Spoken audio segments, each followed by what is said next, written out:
A continuación, en el examen físico, se tiene que tomar los signos vitales.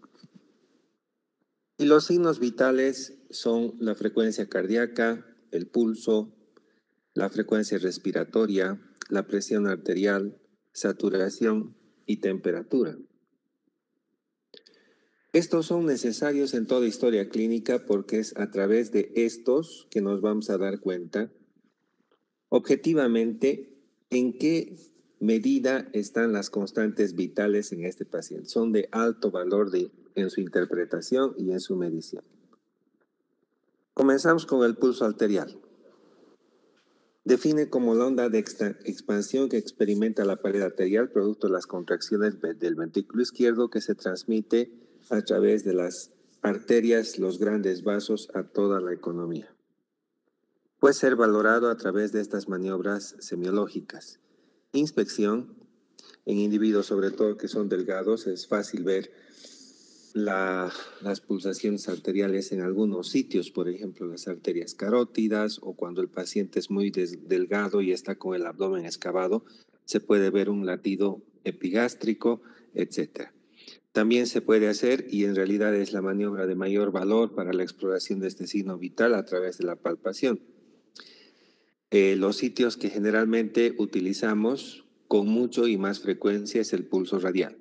Sin embargo, no es la excepción. Podemos también determinar a nivel de la carótida y a nivel de las femorales. La auscultación también es una maniobra semiológica que podemos utilizar, sobre todo cuando sospechamos que existe una arterioestenosis, y en este caso es muy posible escuchar un soplo, dependiendo de la disminución del diámetro de esa arteria. Cuanto más estrecha, más fuerte y más sostenida. Existen métodos gráficos que también podemos utilizar para determinar el pulso arterial, como veremos a continuación. Aquí vemos, por ejemplo, cómo se está comprimiendo el sitio correspondiente para la exploración del pulso arterial, y pues es un método universalmente utilizado. La auscultación que les mencionaba y los métodos gráficos, porque esta arteria podemos invadirla a través de una punción con una bránula intraarterial y conectamos a un domo que transmite a un monitor multiparamétrico y nos puede trazar una curva de pulso permanente. ¿Cómo evaluamos? ¿Qué es? ¿Dónde? ¿Cómo? ¿Qué características? Interpretación y el informe. Estos son los sitios posibles donde nosotros podemos palpar, y en realidad en el examen físico podemos hacer un dibujo esquemático, gráfico del individuo, y nosotros con dos cruces indicamos si es que existe una percepción normal de los pulsos.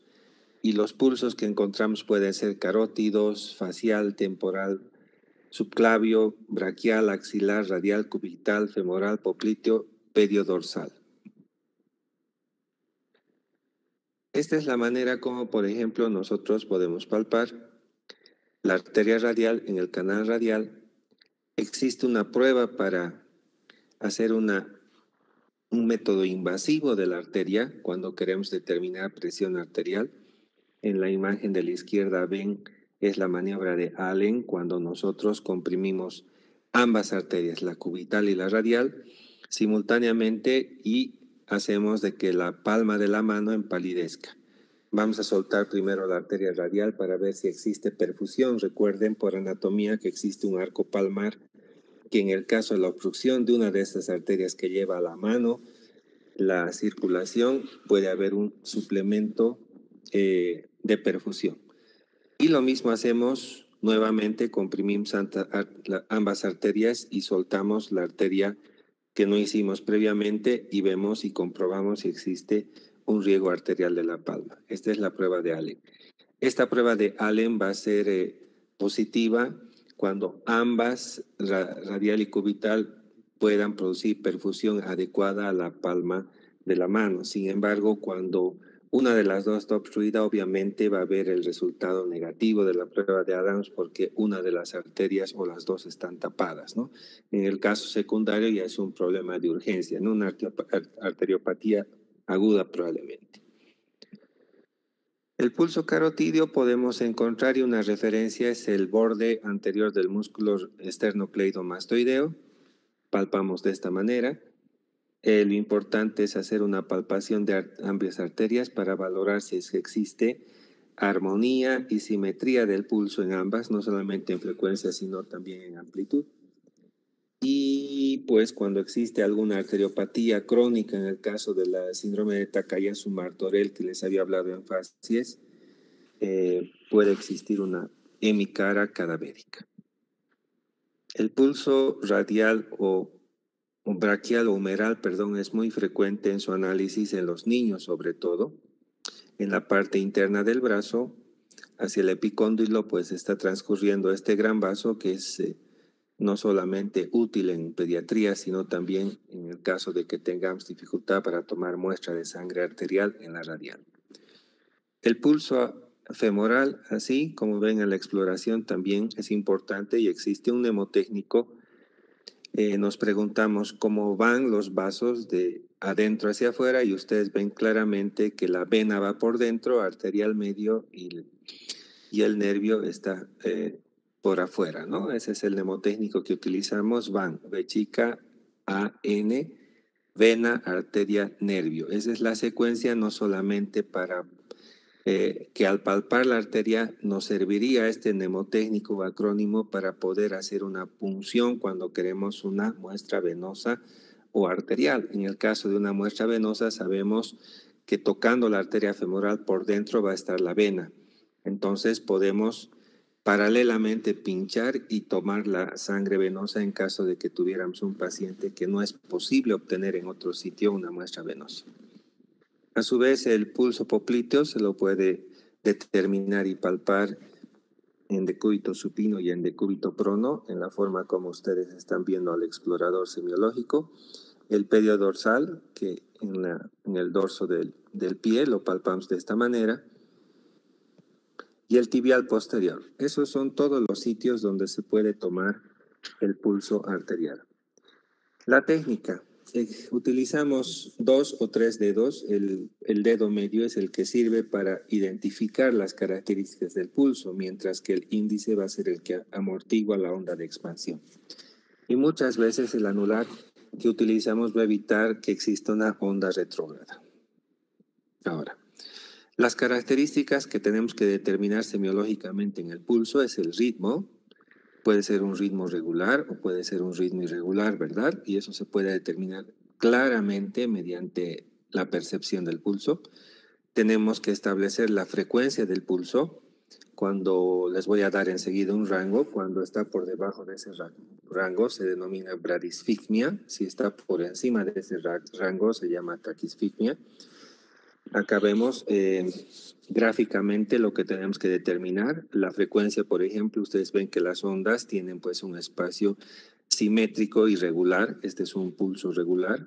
Y la amplitud se refiere a la intensidad del pulso, ¿no? Que acá también vemos que todas las curvas son exactamente igual en amplitud y en frecuencia. Es un pulso normal. Y el rango que les mencionaba va de 60 a 90 latidos de pulso por minuto. Tienen que anotar en su historia clínica así. Latidos por minuto. Latidos de pulso por minuto.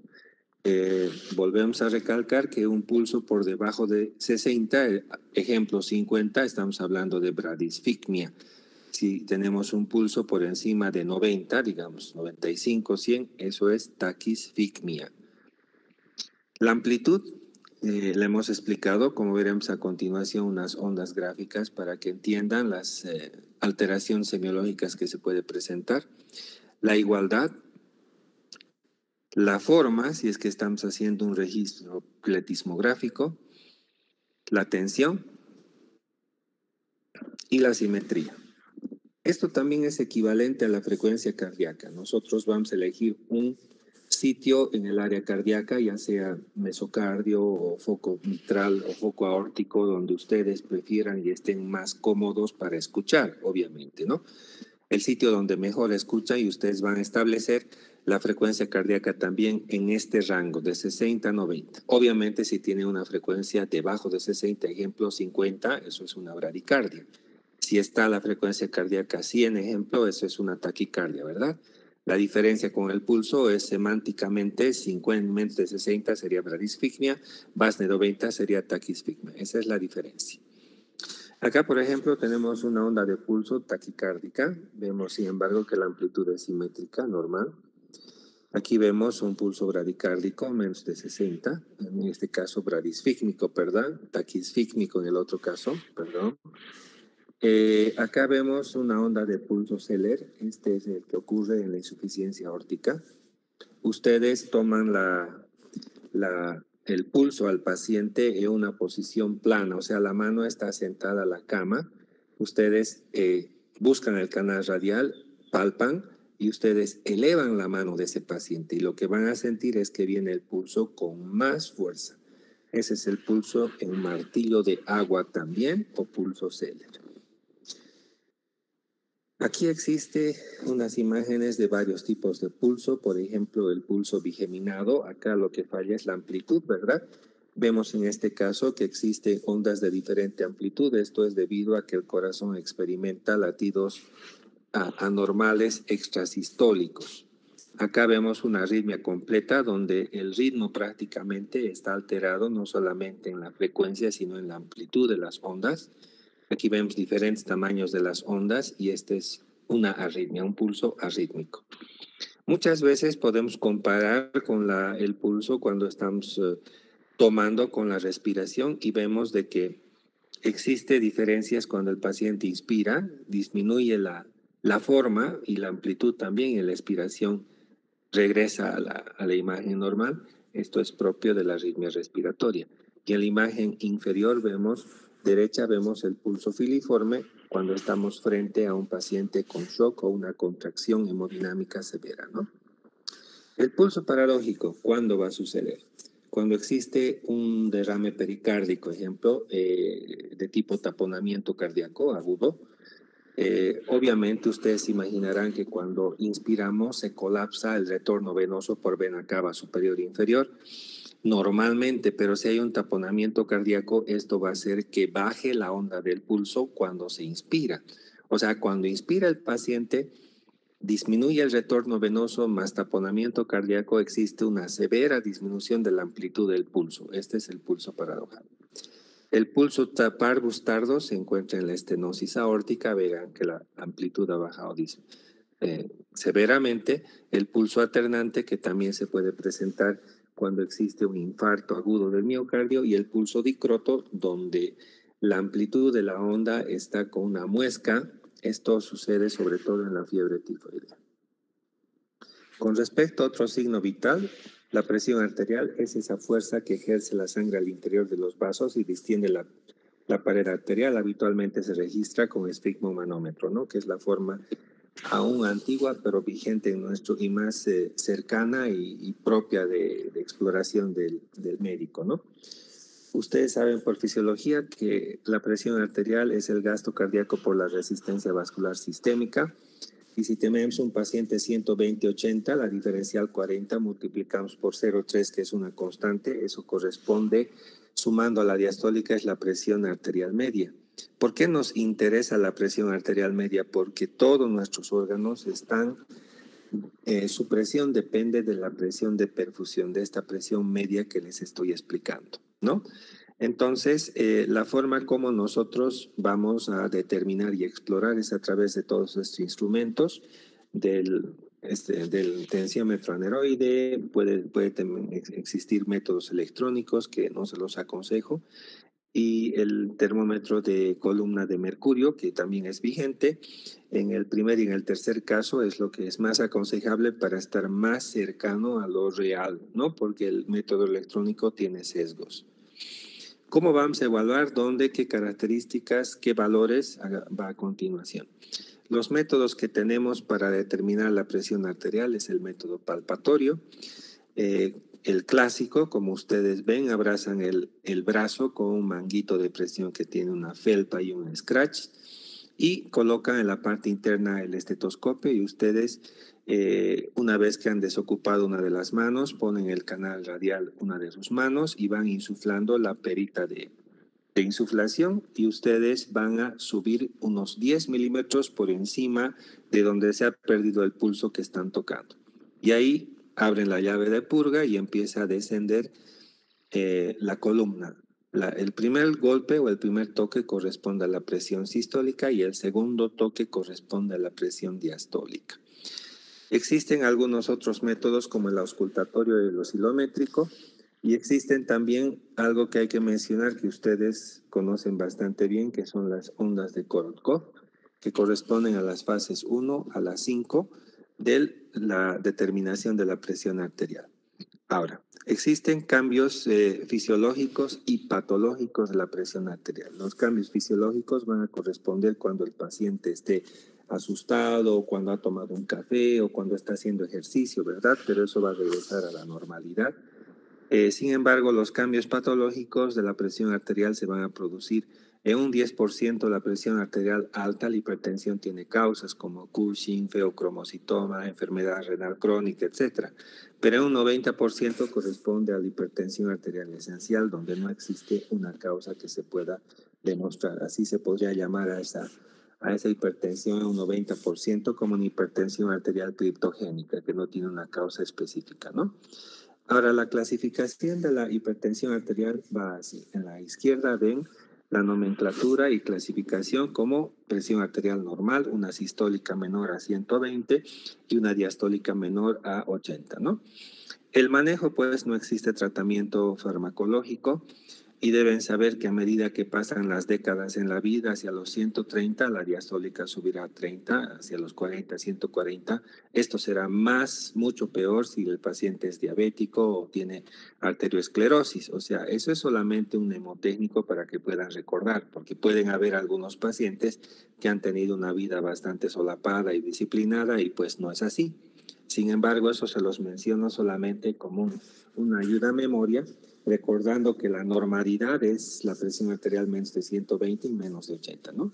Se va a llamar prehipertensión cuando tenemos una sistólica en un rango de 120 a 139, ¿no?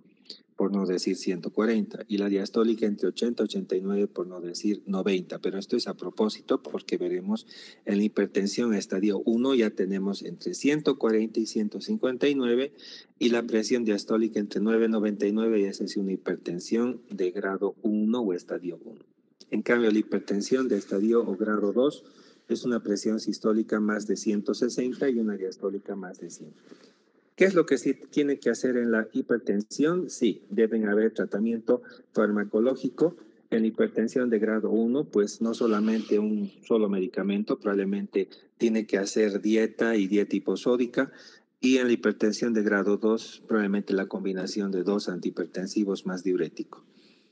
Esto es un cuadro que saqué de la American Heart Association, donde replica lo que acabo de decirles. Miren cómo se clasifica, pero acá tomen en cuenta ya algo más, que es la crisis hipertensiva. Cuando la presión sistólica está por encima de 180 y la diastólica está más de 120, esto corresponde a una urgencia y emergencia. El tratamiento ya será endovenoso con algunos medicamentos que utilizamos en este caso, como el nitroprusiato de sodio, la nitroglicerina, la clonidina, el labetalol, en estos casos por vía endovenosa con bomba de infusión, con un monitoreo hemodinámico. Esta es una unidad de cuidado intensivo, una emergencia que esté dotada con todos esos elementos, ¿no? Nuevamente acá vemos, ya para reforzar y retroalimentar lo que les había mencionado, la clasificación de la hipertensión arterial según la American Heart del 2017. Con respecto a la temperatura, ustedes saben que los millones de células que tiene el medio interno pues están sometidas constantemente a un metabolismo y esto genera calor. Este calor pues va a ser conducido al hipotálamo y este es el encargado de regular. Existen formas de generar calor cuando el medio ambiente está frío o cuando está frente a una patología que lo haya llevado a hipotermia o un anciano, y estos son los escalofríos. En cambio, existen formas de perder calor cuando el cuerpo está con hipertermia. Estos mecanismos que saben bastante bien desde fisiología son la convección, la evaporación y la conducción, ¿verdad? Existen rangos que ustedes les vamos a mencionar y esos rangos, pues cuando existen o cuando están alterados, estamos frente a problemas que tenemos que resolver. Los signos vitales no solamente es interpretar, sino darles una solución.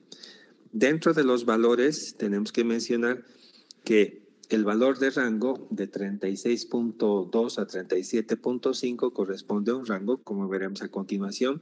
Ya una temperatura por debajo de 36, digamos 35.9, corresponde a la hipotermia. Y la hipotermia, las consecuencias pueden ser una fibrilación ventricular que corresponde a un paro cardíaco. En cambio, la hipertermia, sobre todo en los niños, la consecuencia va a ser convulsiones, ¿no? Por eso es que nosotros tenemos que no solamente medir, sino establecer cómo vamos a hacer que este paciente podamos dominar y controlar la fiebre. Estos son los valores que les indicaba, 36.5 a 37.2 para la temperatura como valor normal.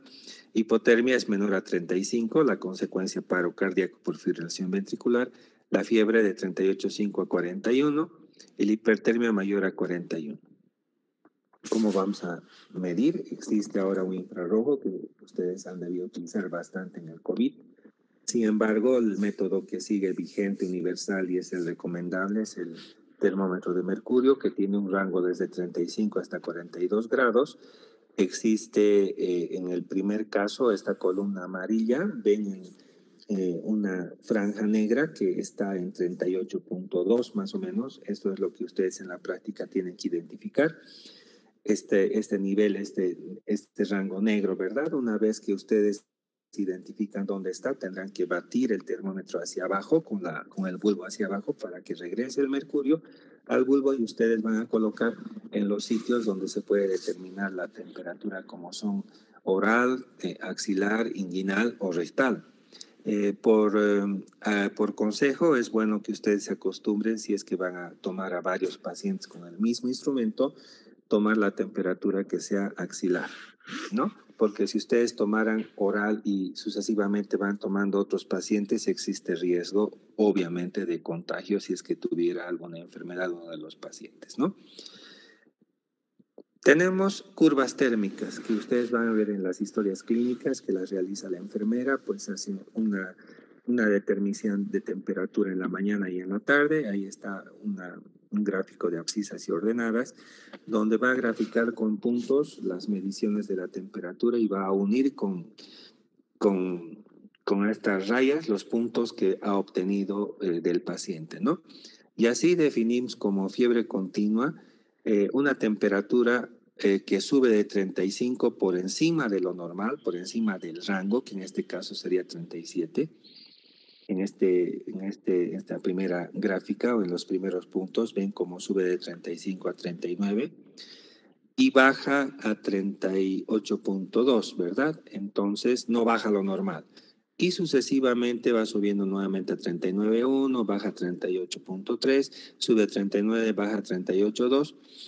¿Cómo se define la fiebre continua? Sube de lo normal hacia la fiebre y varía menos de 1 grado, pero no baja a la basal, no baja a la normalidad. Así se define la fiebre continua. Y esto podemos encontrar en la sepsis o en la neumonía, por ejemplo. En cambio, la fiebre remitente es aquella que sube de lo normal, produce fiebre, varía más de 1 grado, pero tampoco baja lo normal, y podemos encontrar en la endocarditis bacteriana, en las estreptococemias, estafilococemia, etc. En cambio, la fiebre intermitente es aquella que sube del rango normal, existe fiebre, en este caso 35 sube a 40, y existen variaciones, un rango de 37, 37.2 y vuelve a subir a 39, ¿no? El espacio que existe entre ambos picos es el espacio que podemos determinar y encontrar, por ejemplo, en el paludismo, en la terciana, cuartana, quintana, ¿no? La terciana será 36 horas, cuartana Cuartana, Cuartana 48 horas, Quintana más de 72 horas, ¿no? Aquí vemos una fiebre cuartana donde el espacio es 48 horas.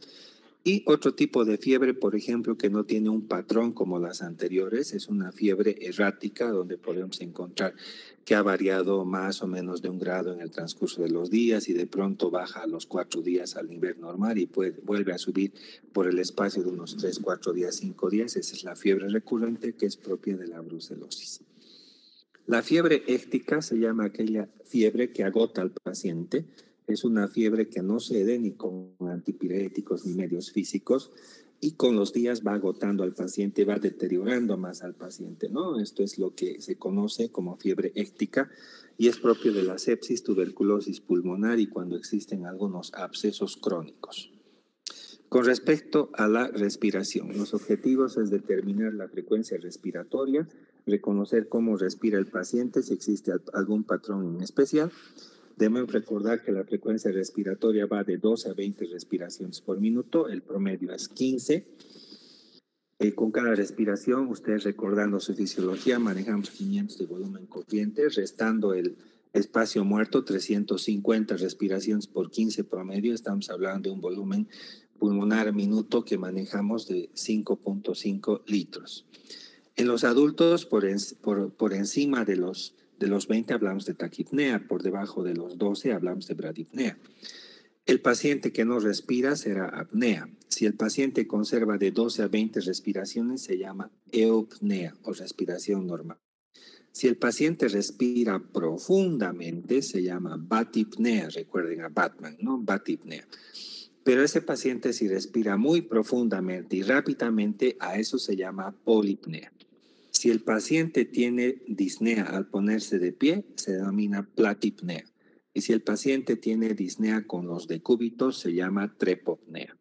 Ahora, existen algunos tipos de respiraciones y es que si estaríamos haciendo un registro pletismográfico. Acá vemos en la primera imagen de la izquierda una respiración normal. En cambio, en la imagen inferior vemos la polipnea, ¿no? Existen algunas otras curvas, por ejemplo, correspondientes a las ciclopneas. La ciclopnea se interpreta como una respiración donde el paciente tiene periodos de apnea e hiperpnea o polipnea, como vemos en la imagen inferior derecha, y podemos encontrar en las alteraciones o envejecimiento del centro respiratorio o algunos cuadros de intoxicación o tumores, por ejemplo. Entonces, la combinación en estos casos es la respiración con apnea e hiperpnea, ¿no? Es la respiración de Cheyne-Stokes, la de Biot también es una respiración de esa manera. Y en la izquierda, en la imagen superior, vemos la respiración ciclopneica de Kussmaul, que corresponde a un paciente con acidosis metabólica debido a una diabetes descompensada. Esta es la otra ciclopnea que les mencionaba, que corresponde a enfermedad del centro respiratorio o una degeneración por la edad o una intoxicación, etcétera. Es la respiración de Biot, ¿no? Entonces, las ciclopneas son 3, Biot, Cheyne-Stokes y Kussmaul. El Kussmaul sucede en la acidosis metabólica por diabetes descompensada y la respiración de Cheyne-Stokes y Biot corresponde a alteraciones del centro respiratorio. Pasamos a lo que es el tejido celular subcutáneo. Debajo de la piel existe este panículo adiposo o hipodermis, que es la capa más profunda de la piel. Un 10% corresponde del peso corporal total y está formado por tejido adiposo o grasoso, venas, vasos y arterias superficiales. Su espesor es variable de acuerdo al estado nutricional y las funciones que tiene es el aislamiento térmico, mecánico, defensivo, el reservorio energético, entre otras funciones. Puede presentar alteraciones cuando está exageradamente aumentado y eso se llama obesidad, o puede estar ausente en el caso de la caquexia, ¿no? Puede estar mal distribuido, a eso se llama lipodistrofia. Estas 3 primeras alteraciones, entonces recuerdan, cuando está aumentado se llama obesidad, cuando está disminuido caquexia o adelgazamiento y si está mal distribuido se llama lipodistrofia. Aquí, por ejemplo, si gustan pueden buscar el síndrome de Barraquer-Simons, donde el tejido celular es más prominente a nivel de las extremidades inferiores, da la apariencia como si fuera un jinete de caballo de carrera. Recuerden que utilizan unos pantalones anchos, ¿verdad? lo mismo, ¿no? Sin embargo, en este paciente es el excesivo depósito de grasa a nivel, sobre todo, de los miembros inferiores y caderas, ¿no? En el tejido adiposo pueden encontrarse nódulos subcutáneos, como hemos visto el síndrome de von Recklinghausen. Puede haber lipomas, liposarcoma, pueden haber quistes, sebáceos, dermoides. Y obviamente están los ganglios linfáticos que veremos a continuación en el próximo tema. Normalmente están colapsados, no los vemos ni los palpamos.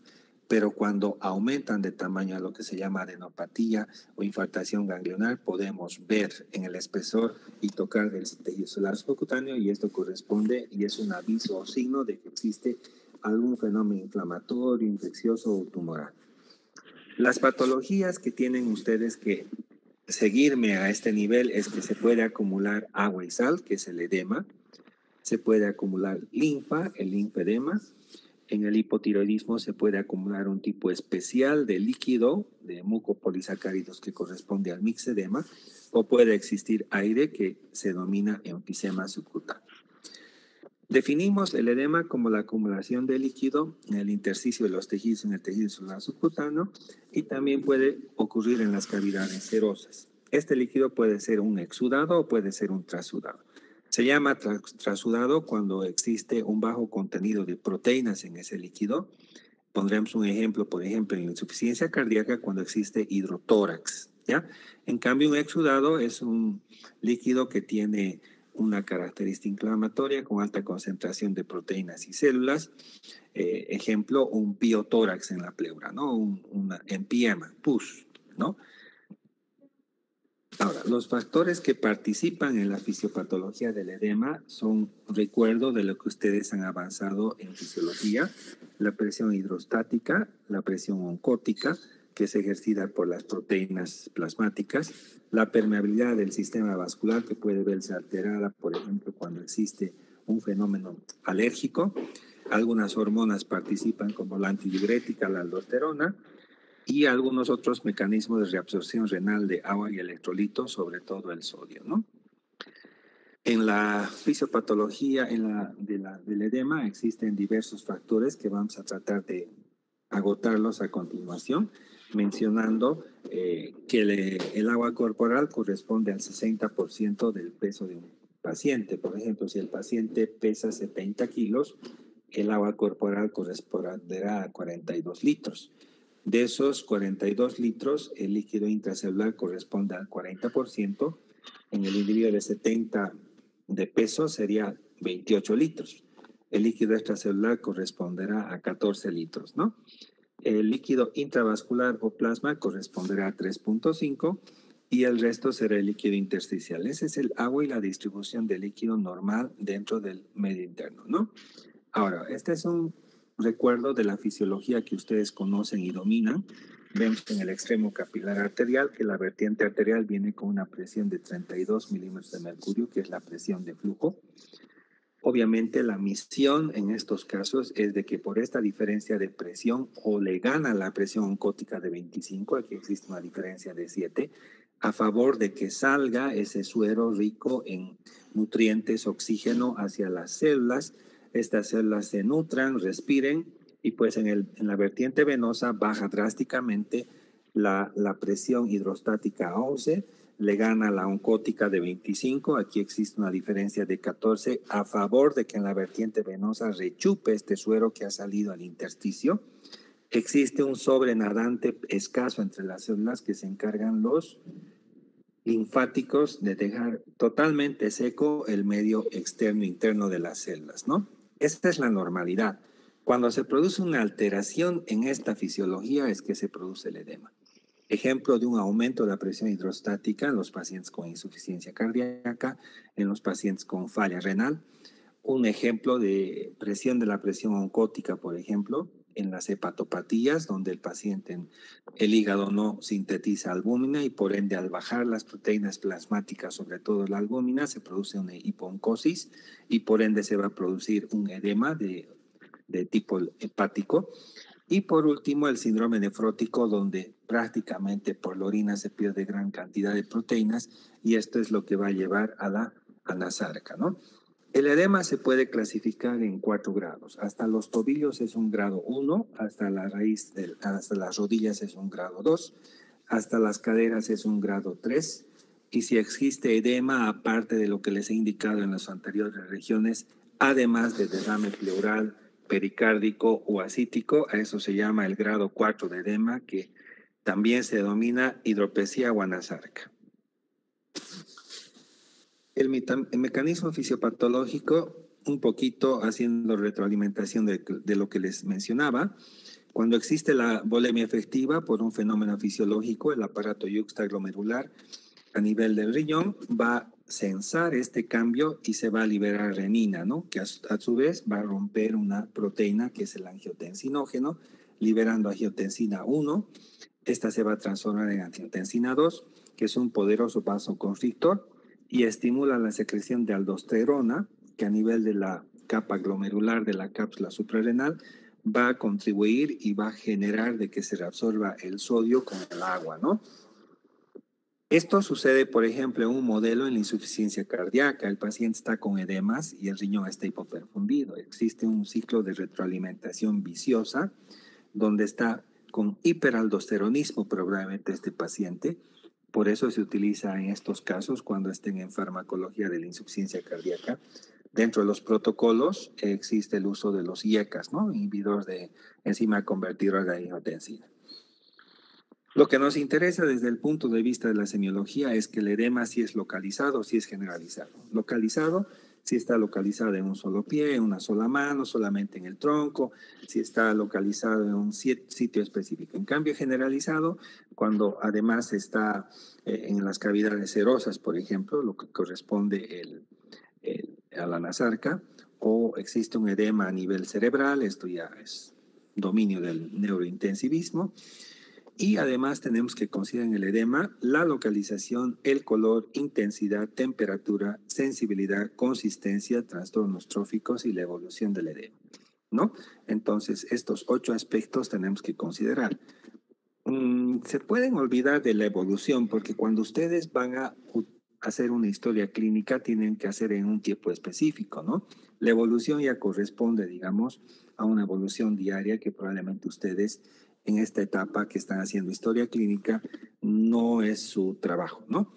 Quizás hasta trastornos tróficos es donde ustedes tienen que considerar nuevamente dónde se encuentra el edema, qué color es el edema, es muy diferente si es blanco o si es, digamos, oscuro, tiene piel marmórea, mal perfundida. En el primer caso será insuficiencia cardíaca, en el segundo grado un síndrome compartimental, ejemplo, ¿no? La intensidad, hemos dicho grado 1, 2, 3, 4. La temperatura, si el edema es tibio, por ejemplo, insuficiencia cardíaca. Si es caliente, puede ser un edema inflamatorio. La sensibilidad, lo que acabamos de hablar. La consistencia, fobia positivo o no. Se hunde, digamos, como una impresión de dedo, impresión en la piel. O los trastornos tróficos, cuando ya existe una hipoperfusión, por ejemplo, en el síndrome flevítico o cuando existen varices. Pueden existir trastornos no solamente vasculares, venosos de retorno, sino a nivel de la piel que se pone más parda y oscura, ¿no? Aquí con respecto a la localización hemos hablado que el edema hidrostático de la insuficiencia cardíaca respeta la gravedad, por eso es que se va hacia los pies el edema, ¿no es cierto? Acá vemos en la figura como a nivel del dorso del pie el explorador está comprimiendo con su dedo pulgar para determinar el signo de la fobia, ¿no? En algunos casos, el paciente cuando está acostado, este edema se puede ir a la región de los muslos y a las regiones sacras. Realice en un solo pie, esto les tiene que llamar la atención porque si no es bilateral y es en un solo pie, podemos sospechar en primer lugar trombosis venosa profunda. Esto es muy importante que recuerden porque este trombo o esta obstrucción de la vena en una sola pierna va a producir una embolia pulmonar. Esto sí que tienen que recordar, ¿no? O sea, la consecuencia de una trombosis venosa en un solo pie va a ser la consecuencia un tromboembolismo pulmonar. También puede haber un edema unilateral cuando estemos frente a una obstrucción linfática, en una inflamación o traumatismo como el síndrome compartimental. Recuerden que la fasciolaponeurosis que abriga paquete vasculo nervioso del pie es inextensible. Cuando existe mioedema después de un traumatismo, este mioedema al aumentar va comprimiendo primero la perfusión venosa y luego la perfusión arterial. O sea que el pie va cambiando de un color normal hacia un color hipoperfundido, cianótico con cutis marmórea, ¿no? Este es el síndrome compartimental. Ahora, si el edema en su localización se encuentra a nivel de los párpados, como vemos en la figura matinal, esto es típico de la falla renal, ¿no? Este es un ejemplo de edema de tipo localizado, el edema angineurótico o localizado, donde vemos queiloedema, los labios están bastante edematizados, como también los párpados en esta primera figura, el blefaroedema inflamatorio, porque está rojizo, ¿verdad? Y el queiloedema, en esta muchacha que vemos al medio, la consecuencia y el riesgo es que existe edema de glotis y obstrucción de la vía aérea y fallece el paciente, ¿no? Esto podemos encontrar en individuos que son susceptibles o alérgicos a la penicilina, a la codeína, etcétera, ¿no? Inclusive una picadura de una abeja, ¿no? Ahora, otro tipo de ejemplo de edema localizado, por ejemplo, es cuando encontramos una obstrucción de la vena cava superior por un tumor, como por ejemplo el linfoma, que puede comprimir el retorno venoso. Entonces tenemos de que la cara y el cuello simplemente es el que está edematizado con circulación colateral. Este es el síndrome de vena cava superior, el edema en esclavina también se llama, ¿no? Otro tipo de edema, por ejemplo, es la congestión venosa. En este paciente vemos varices, hay una dilatación tortuosa de las venas. Tienen que recordar aquí la triada de Virchow, que reza hipercoagulabilidad, trauma vascular y éstasis venoso. La éstasis venosa se produce en los pacientes que están mucho tiempo sedentarios o acostados, los pacientes del hospital, por eso es que van a verlos con vendaje elástico de los pies. La éstasis venosa, por ejemplo, cuando un paciente ha viajado un tramo largo, digamos, puede bajar del avión con un pie edematizado. Esto es probablemente una trombosis venosa profunda. La hipercoagulabilidad, el segundo acápite de la triada de Virchow, reza de que la poliglobulia, el síndrome de antifosfolipídico, el lupus, puede llevar, digamos, a una coagulación más posible en estos pacientes y pues es un fenómeno de riesgo y menciona Virchow. Y por último, el trauma vascular. Como en este paciente vemos que está alterado el retorno entre el sistema venoso profundo y superficial. Estos sistemas se conectan por venas perforantes o comunicantes con válvula. Cuando este paciente rompe estas válvulas, aparecen estas tortuosidades que corresponden a varices en el sistema safeno, ¿no? Entonces, este es un riesgo porque acá también se pueden formar trombos y por ende estos trombos pueden ir hacia el pulmón. Rara vez en un 0.1 será que se pueden producir estos trombos, edema, embolia cerebral, si es que hubiera una comunicación interauricular solamente. O sea, ¿qué les quiero decir? Que esta trombosis venosa profunda y estos émbolos generalmente van a producir embolia pulmonar y en un mínimo porcentaje embolia cerebral solamente en caso de que hubiera una CIA. La intensidad, aquí vemos el signo de Godet, es una huella que está imprimiendo el explorador y se queda así.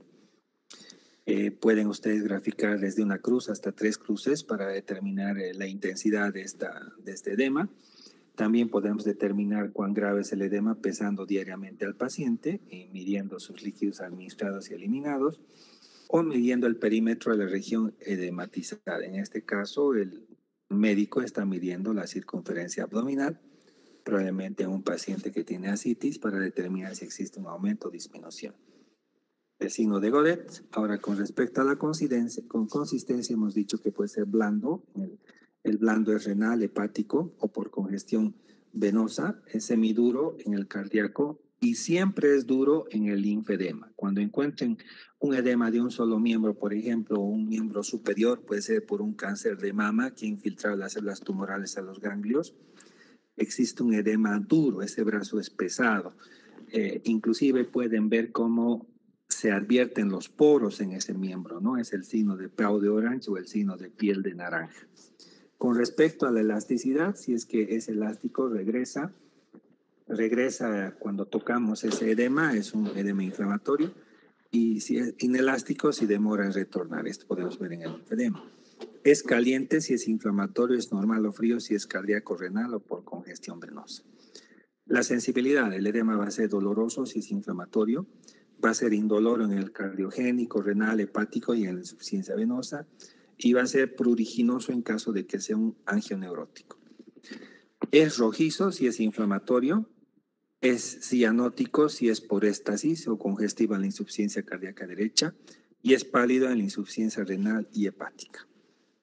El edema generalizado o anasarca podemos ver en la insuficiencia cardíaca congestiva, en el síndrome nefrótico, y ven un niñito prácticamente con anasarca. También se puede encontrar en los niños que tienen marasmo o kwashiorkor, mejor dicho, donde existe un bajo aporte de proteínas, y esto va a llevar a edemas de estas características, ¿no? El edema cardiogénico, lo tenemos que mencionar, es cuando existe una alteración en la morfología del corazón, y esto lo lleva a que se modifique no solamente el tamaño, la función, ya no cumplen las válvulas cardíacas su misión, y por ende el corazón está bastante agrandado y no funciona como normalmente debe funcionar, que ustedes conocen, y esto va a ir a consecuencia de una cardiomegalia o agrandamiento, o peor si es Chagas, existe una demora en la frecuencia cardíaca y en la fuerza de contracción, y por ende se produce una éstasis o congestión retrógrada, y por ende una hipoperfusión renal y activación del sistema renina-angiotensina, y esto lleva a mayor edema, ¿no? Esto es un círculo vicioso. El síndrome nefrótico, en cambio, es por la pérdida exagerada de proteínas. Esto disminuye la presión coloidosmótica. Esto va a producir un edema de tipo 4, ¿no? Con derrame en cavidades. Otros tipos de edema, el edema por desnutrición que les había mencionado, por disminuir la presión coloidosmótica en el kwashiorkor y en el marasmo. El edema idiopático, cuando no existe una causa probable. Aquí tienen que realizarse algunas pruebas. Ahora, en el diagnóstico diferencial, ustedes pueden tomar este consejo de determinar si es asimétrico o es simétrico. El edema asimétrico vamos a encontrar en la insuficiencia cardíaca, en el nefrótico y en la cirrosis hepática. En cambio, un edema asimétrico encontramos en la trombosis venosa, que ya les he hablado, la TBP en un solo pie, el linfedema, puede ser traumático o un síndrome compartimental o inflamatorio, digamos una celulitis, por ejemplo, inflamación del tejido celular por estreptococo, que les había mencionado, puede ser causa. El linfedema, hemos hablado que es un edema bastante duro, no deja fobia, no mejora con elevación del miembro afectado, y esto podemos ver en nuestros hospitales cuando tenemos un paciente con algún tumor que ha infiltrado los ganglios y los vasos linfáticos. Por ejemplo, un típico clásico para que se acuerden, un cáncer de mama, ¿no? En cambio, algunos tipos de edema que quizás en parasitología han visto inclusive imágenes, la elefantiasis o el fibroedema, que se puede ver clásicamente cuando existe la Buchereia bancroft o filarias, ¿no? Que no tenemos en nuestro medio, ¿no? El linfedema puede ser primario cuando existe hipoplasia o aplasia de los vasos linfáticos, y secundaria cuando existe una obstrucción. El linfedema puede suceder por todos estos procesos, por ejemplo, también aparte de los tumorales, las irradiaciones, la trombosis por células neoplásicas, una cirugía donde han barrido con los linfáticos, compresiones extrínsecas, recuerden el linfoma de Hodgkin, en el síndrome de vena cava superior y en las anomalías congénitas. El linfedema clásicamente, además de ese edema duro, produce dolor, no mejora con la elevación de las piernas, existe limitación en la movilidad y puede haber en algunos casos formación de úlceras. El mixedema, que es propio del hipotiroidismo, es el depósito a nivel de los maleolos de un edema especial, como si fueran mamelones, típico de depósito de mucopolisacáridos. Esto es típico del hipotiroidismo y se llama mixedema. También lo podemos ver a nivel de los párpados inferiores, lo que se llaman los xantomas, ¿no? Este es de tipo plástico, poco depresible, no deja fobia. El enfisema se refiere a la acumulación de aire en el tejido celular subcutáneo, y esto puede producirse, por ejemplo, cuando están buscando una vía venosa en el cuello a nivel de la subclavia yugular. Por mala suerte se rasga la pleura, el domo pleural, y se produce infiltración de aire en el tejido celular subcutáneo y el neumotórax correspondiente, ¿no? También puede suceder cuando el paciente tiene una bula enfisematosa que revienta en algún momento y se produce un neumotórax y aparece en el tórax, en el mediastino aire, ¿no? Típicamente se palpa como crepitación de nieve a nivel de la piel y esto pues se denomina enfisema subcutáneo. Esto podemos encontrar también en algunas heridas donde el responsable es un germen anaerobio, por ejemplo, el productor de la gangrena gaseosa, en este caso, ¿no? Podemos encontrar también los traumatismos de tórax por objeto contundente o por objeto penetrante también, un cuchillo, etcétera, ¿no? En las heridas por arma de fuego también podemos encontrar este tipo de enfisema. Y para terminar, el sistema linfático que ustedes ampliamente han encontrado, han determinado y han estudiado en fisiología, en patología. Ustedes saben que el cuerpo está ampliamente distribuido con pequeñas trincheras de ejército comunicadas por vasos y son los ganglios linfáticos. La histología la conocen bastante bien y el sistema linfático a través de sus vasos también que transporta la linfa y no solamente corresponde en la, como habíamos hablado, en la dinámica de la presión capilar a nivel de los tejidos, sino también que son estaciones de ganglios de leucocitos, ¿no? Este sistema linfático, pues saben también bien que termina a nivel del conducto torácico en el ángulo yugulo-subclavio y en el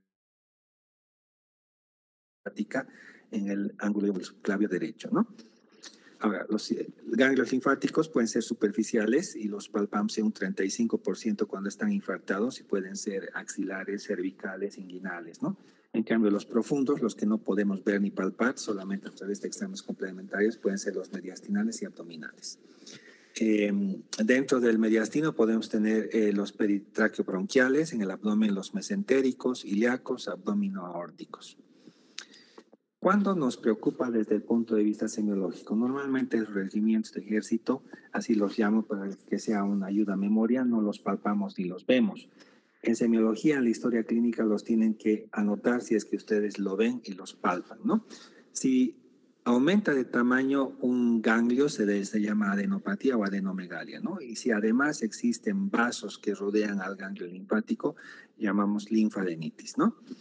Ahora, el crecimiento de los ganglios puede ocurrir en las infiltraciones por células inflamatorias, enfermedades autoinmunes como el lupus, en las metástasis, leucemia, linfoma, en algunas enfermedades metabólicas como amiloidosis, enfermedad de Gaucher, o cuando existen algunas hipersensibilidad a drogas o enfermedades autoinmunes, insistiendo un poquito.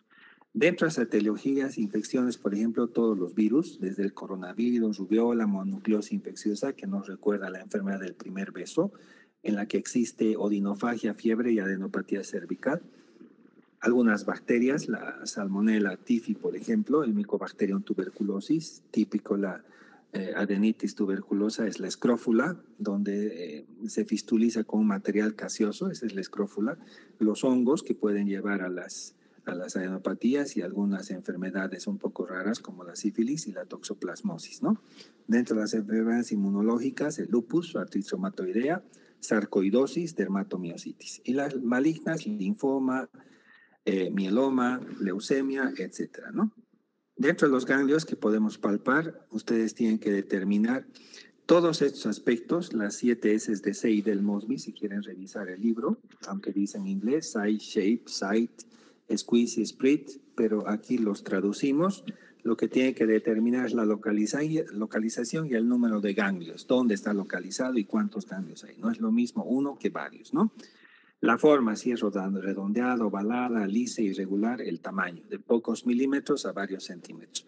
Los ganglios que son menos de 20 milímetros son inflamatorios, los mayores pueden ser tumorales. La consistencia elástica, ¿no? En los inflamatorios y dura, pétrea en el caso de que sean tumorales. La sensibilidad dolorosa si son inflamatorios, infecciosos y si no, pueden ser tumorales. Si están adheridas a planos profundos, tumorales. Y si están libres, inflamatorios. Hay que determinar también el estado de la piel, si existe tetradacelso, sería una linfadenitis, ¿no? Las adenopatías profundas, como no son accesibles, pueden hacerse estudios invasivos como por ejemplo tomografía, resonancia magnética, una mediastinoscopía, una toracoscopía, laparoscopía, ¿no? Y a través de esta hacer pues biopsias guiadas a través de tomografía y determinar la causa. También se puede hacer algunos laboratorios de sangre, orina, hematológicos específicos y algunos exámenes que nos hacen sospechar más frecuentemente el HIV en nuestro medio cuando tenemos enfermedades de disfunción de la vigilancia inmunológica, como por ejemplo citomegalovirus, cándida, Mycobacterium avium, etcétera, sarcoma de Kaposi y ganglios, estamos frente a un HIV, ¿no? El síndrome mononucleósico que les hablaba, que es la enfermedad del primer beso, donde existe fiebre, adenopatías y faringitis, que también puede ser y es causado por el virus de Epstein-Barr. Sin embargo, esto también puede ser prima infección de HIV como otra causa, que en realidad es un mononucleosis-like, se llama así, o flu-like, como una prima infección de HIV. Ahora, si es que ustedes tienen un paciente con fiebre de adenopatías, tienen que sospechar si es una enfermedad infecciosa, neoplásica o autoinmune inflamatoria. Ahora, si es que tienen aparte de adenopatías, espleno y adenomegalia, esto ya es más grave, ¿no? Estamos frente a alguna enfermedad mucho más grave que puede ser una enfermedad oncológica. Dentro del enfoque clínico, los pacientes que tienen bajo riesgo al encontrar ganglios son las infecciones y las inflamaciones. En cambio, los de alto riesgo, cuando son neoplasias, enfermedades autoinmunes. En este segundo caso hay que hacer exámenes especiales como el perfil ENA y la biopsia ganglionar. Eso es todo por hoy, chicos. Con esto se termina todos los pasos secuenciales del examen físico. Como han visto, el examen